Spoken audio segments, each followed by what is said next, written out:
Good evening, everyone. As you can tell, we're here at a scene here in DeKalb County. It's unfortunate that today, in two different instances, I am coming before the media with Chief Schierbaum talking about acts of gun violence in our region, in our city. And I'm thankful for the partnerships that we have here. We have DeKalb County, we have Gwinnett County, GSP, and of course, Georgia State Patrol, and of course, the Atlanta Police Department here. My heart goes out to the family of the one individual that is deceased at this time. My heart also goes out to the individuals that had to endure this frightening journey across multiple jurisdictions this evening that was on this bus here.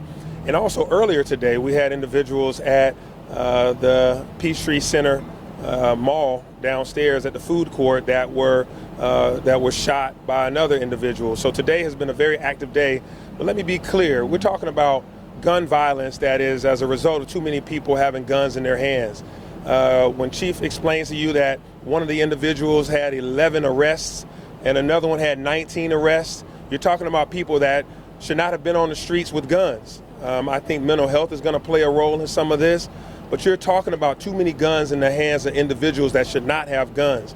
Too many guns on our streets, too many guns in our homes, too many guns in our schools and buses, etc.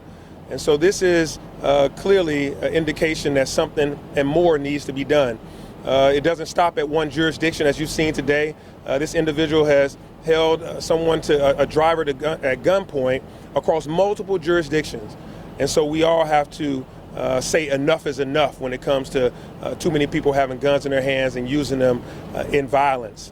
And so today I'm just thankful for the speedy work of all of these law enforcement agents that we have here. I've spoken to a lot of the county leadership about their efforts and also to Governor Kemp about the efforts of Georgia State Patrol. And I'm thankful for the men and women of the Atlanta Police Department and all these agencies here that minimized what could have been even more dangerous. So again, to those families, my heart goes out to you, and I hope that those individuals that had to endure that frightening journey as we all watched, I hope that that they can get some rest and that they will be comforted in knowing that all of these law enforcement agencies are working together to bring that to an end. And so now I'll turn it over to Chief Schierbaum as he'll give more details about this critical incident.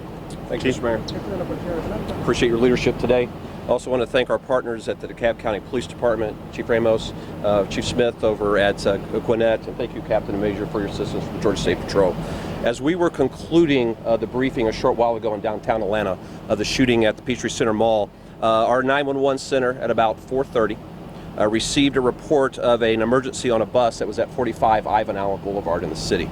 An officer arrived about 1 minute later when he confronted the perpetrator that then forced the bus driver to drive off.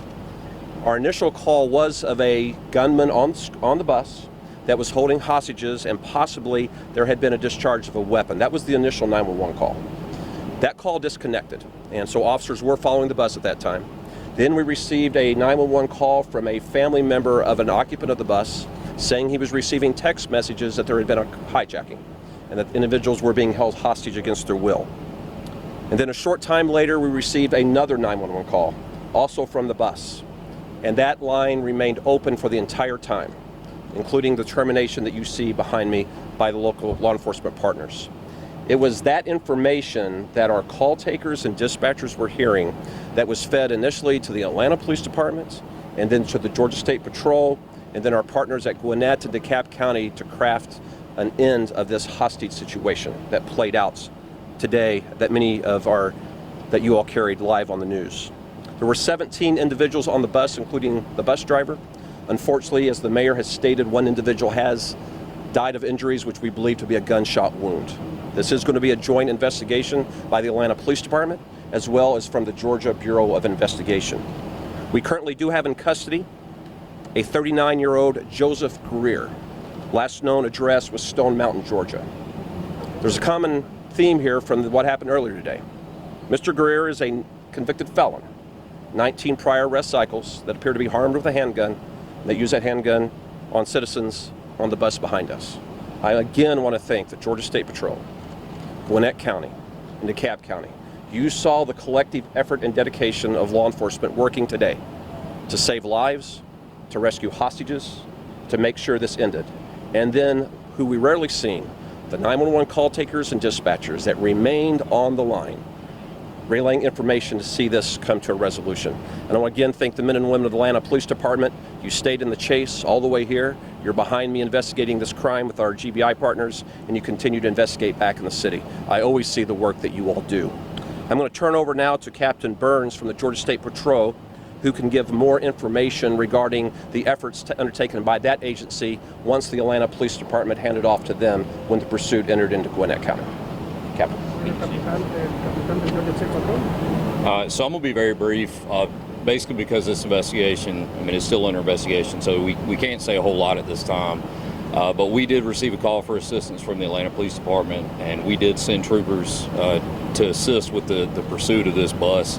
But again, I really can't go into a lot of details beyond that just because this is still under investigation. But we're thankful to work with all of our partners in the Metro Atlanta area, and we're just thankful to be to assist them in every way that we can. Like I said, it's still under investigation, so we can't really provide a lot of details about it. Thank you. We'll open up for questions. However, please follow these instructions. We'll start on this end and come down. We know everyone wants questions to be answered, and we want to do this orderly. Channel 5. So was the bus disabled, or did the guy just surrender on his own accord, and what led up to that? So the bus was disabled. Our Bearcat was positioned to strategically keep it from going any direction, and at that point, that's when the passengers started unloading themselves off the bus. Candace? Could you talk about what led up to this? You talked about his prior history. Was there an altercation? Is this domestic? Mentioning mental health? Shirley, we don't know yet. There was some misinformation that was floating around that this was connected to the shooting at Peachtree Center Mall. We do not believe that is accurate. The individual may have been in the vicinity, but he was in no way involved in that incident. But he did board the bus a close proximity away. When you see something this drastic, this irrational, I think mental health has to be looked at. But we certainly know the common theme was a convicted felon possessing a firearm that should not have been. Nick? Chief Mayor, what a day in Atlanta. Just talk on and speak on what you guys were talking about earlier. One of the biggest cities in America, and to have not one but two major national grabbing headline days, moments during this day today. Yeah, this is not the day that you sign up for. This is not the day that Atlantans nor anybody in our region wants to have happen, where you have two critical incidents where shootings occur. This one could have been worse with that many people on the bus. I was in the room of the public safety headquarters listening to this coordination between Gwinnett, DeKalb, the Georgia State Patrol, and the Atlanta Police Department, our 911 operators, trying to navigate what was a gunman with a gun to the head of a bus driver saying, "Don't stop this bus, or else worse will happen."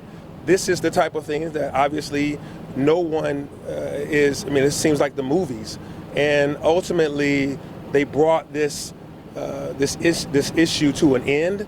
Unfortunately, we'll figure out what happened to the individual that is unfortunately deceased. We don't know exactly all the circumstances, and that's up to the law enforcement individuals to dig deep and do the investigation.